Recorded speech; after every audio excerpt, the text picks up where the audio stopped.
All right, here we are with another unboxing video. This is the Sky Viper V2400HD streaming video drone. Been waiting for this one to come out and was able to pick it up recently. This is a kind of new class of kids toys slash beginner drones where they're starting to incorporate some features that were in more expensive drones and bring some of that technology down to a lower price point. This guy goes for just under $100, and just its feature list is pretty intriguing. I haven't used it yet, and I've watched some videos, and it seems to be pretty cool. We'll put it through its paces, but we'll go through some of what makes this interesting, and especially at the price point. So it comes with a physical controller, which is great. The Mambo, which we've talked about and I've spent a lot of time with recently, does not come with a physical controller. However, the money that you're putting into that drone pretty much goes into the sensors and the fact that it's incredibly stable and a hell of a lot of fun to fly. But same kind of setup as the fly pad got right here, and this is a $40 controller, so we'll see how this controller, which I'm sure pretty inexpensive, we'll see how that matches up. So you've got a physical controller, you've got an app for your smartphone, and that allows you to connect to the drone and stream and record high definition video. Now, this does not come with any onboard memory. It does take a micro SD card. It does not come with that.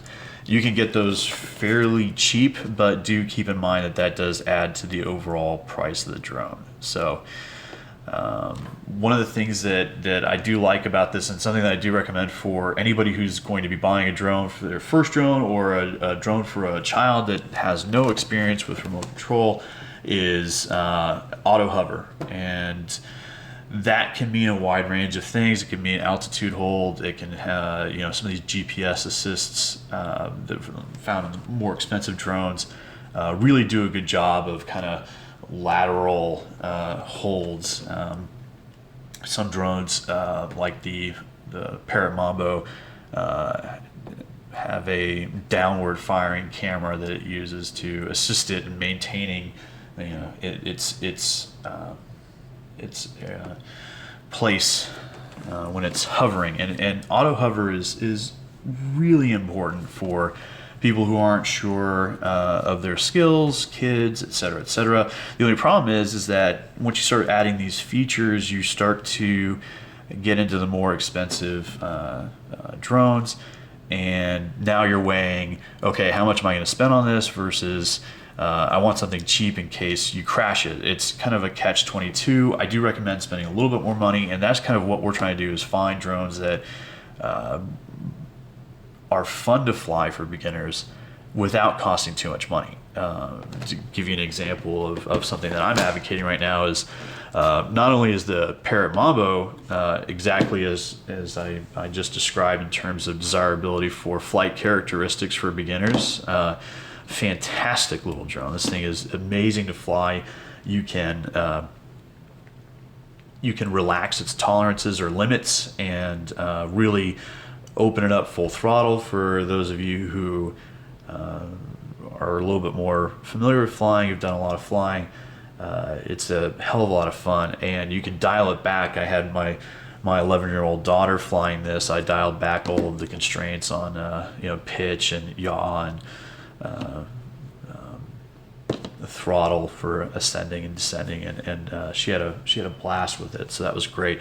The Parrot Bebop is $200, and right now, I don't know how long Parrot's going to be selling the Gen 1 Bebop, but over the past 2 years, the firmware, software, etc. have been upgraded. A lot of the earlier reviews that may have had some issues with it have not been updated. So if you go searching for reviews on the original Bebop, and you might see some of the earlier ones, and it's really not indicative of the product now.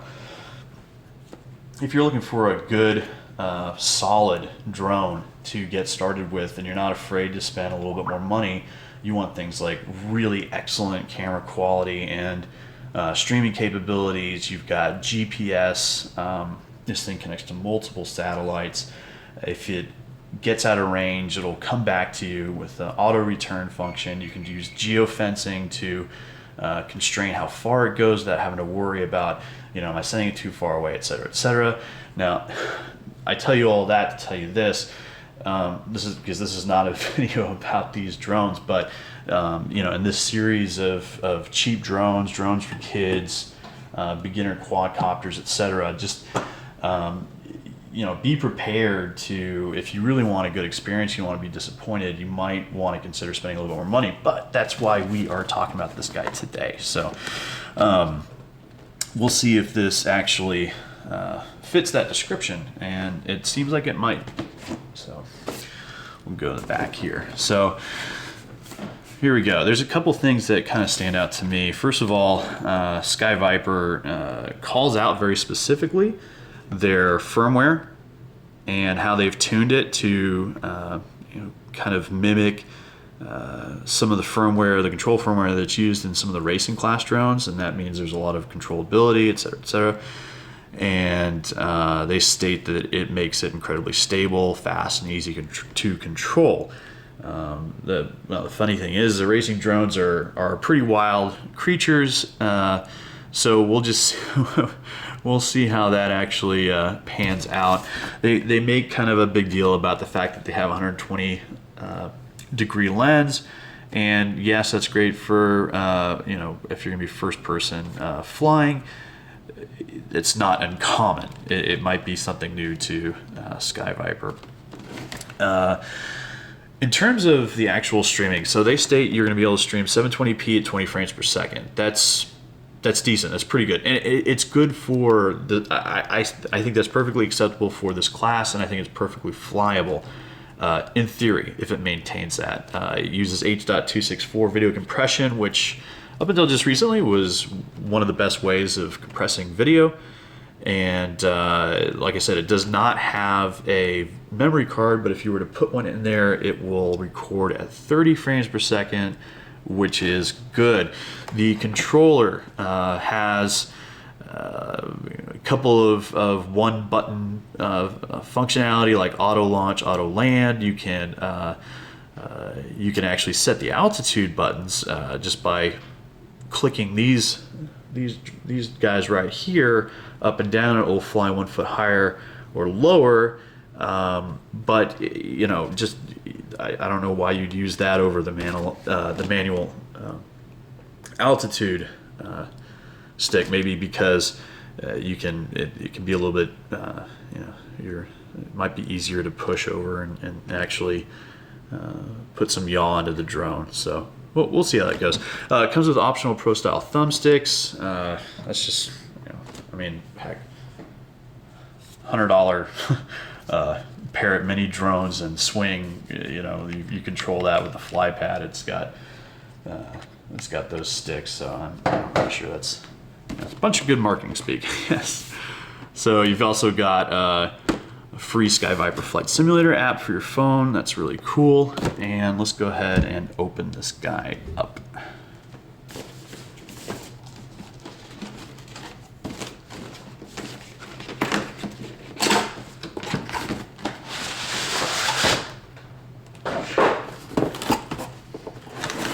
All right.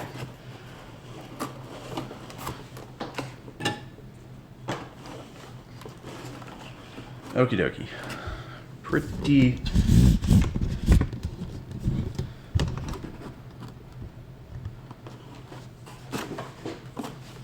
All right, pretty plain cardboard box and a really nondescript interior, but I always like to see that for the cheaper drones. As long as the packaging is functional, I don't like to see a company waste any money with a fancy out-of-box experience. I want better battery life. I want more accessories and all that good stuff. So I'm glad they didn't waste any money where they didn't need to. So let's go ahead and take this guy out.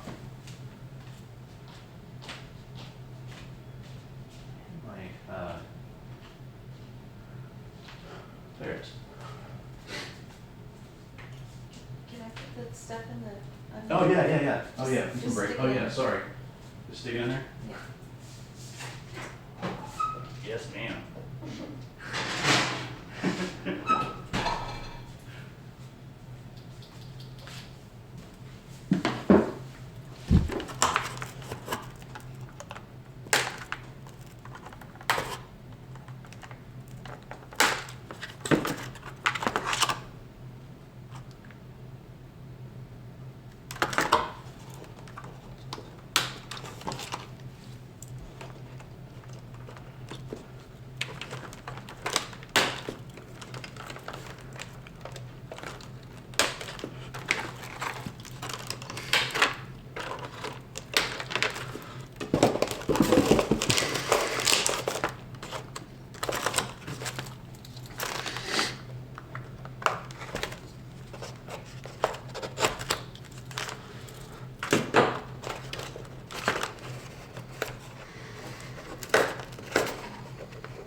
Okay, well I cut off the zip ties here and just skip that part.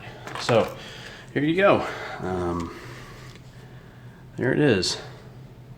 Pretty good size. You know, you get into these slightly bigger drones and typically they've a little bit more stable. I mean, I can't say enough about the Mambo.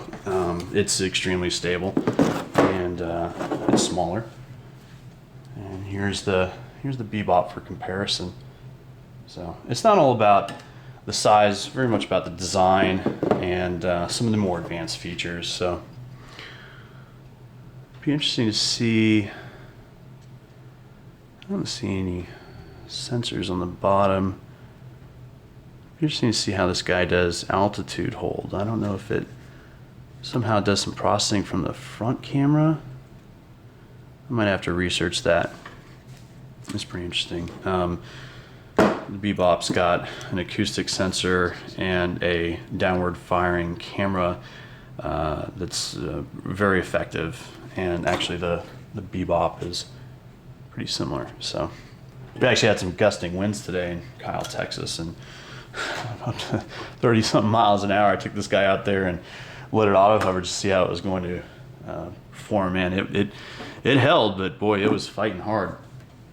So here's the battery pack, and it's always great to see a removable rechargeable battery pack. You can buy more of these batteries, and with these cheap drones, these guys get 5, 7, 8 minutes of battery life. So it can't tell you those minutes go by quickly. So definitely get some more batteries if you're enjoying the drone. So it's got a clip here. It's a 3.7 volt, 650 milliamp hour battery, similar to what's in the Mambo.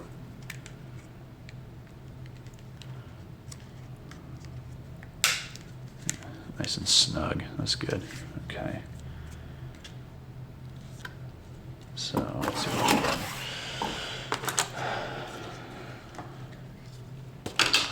All right, so here's the controller.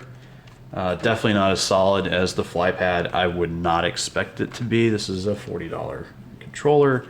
This comes with a sub $100 drone, so very, very plasticky, but it doesn't really matter so much. Okay, well this is going to be interesting. This I can see why they have this now.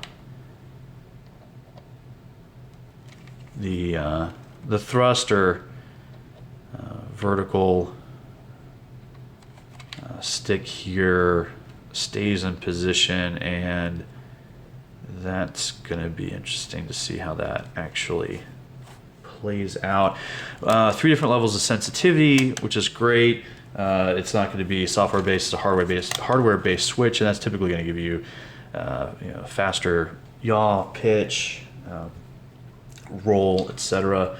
got your phone. I'm just gonna show this in there. I haven't looked at the look at the directions yet, but I typically don't until I break something.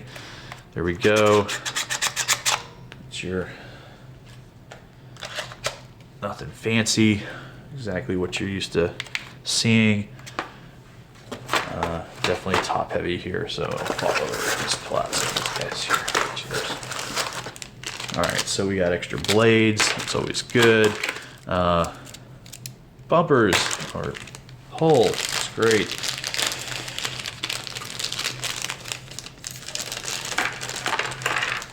Okay, so we got a USB charging adapter. Now notice this is a fairly proprietary connection, and what I mean by that is it's not a USB to USB or mini USB connector like you would see going into some of the other charging methods that other vendors offer. So parents, do not lose this cable.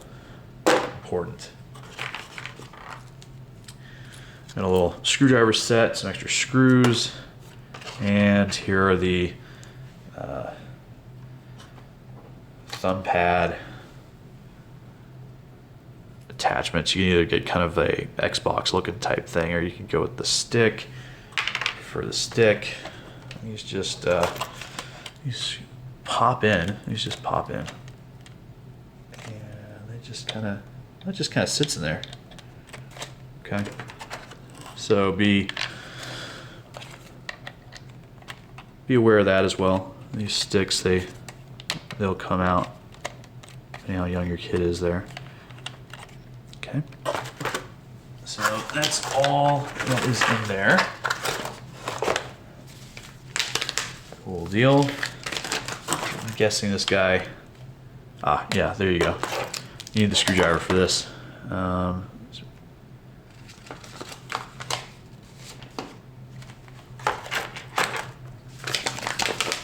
Probably take some AA or AAA batteries. So, all right, well, I'm going to go through this manual here. We'll get this thing charged up and we'll do some flight testing and we'll see how well it does.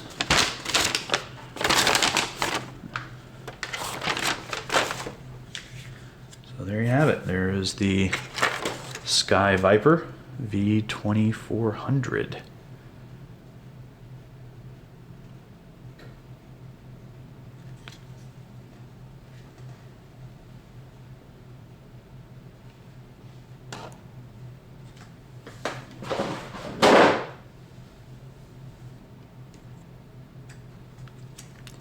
So there you have it. There is the Sky Viper V2400HD FPV streaming drone. Under $100, you can get it on Amazon. And hopefully this will be one more step closer to the perfect, inexpensive beginner quadcopter or drone for kids. We'll be right back with some flight testing.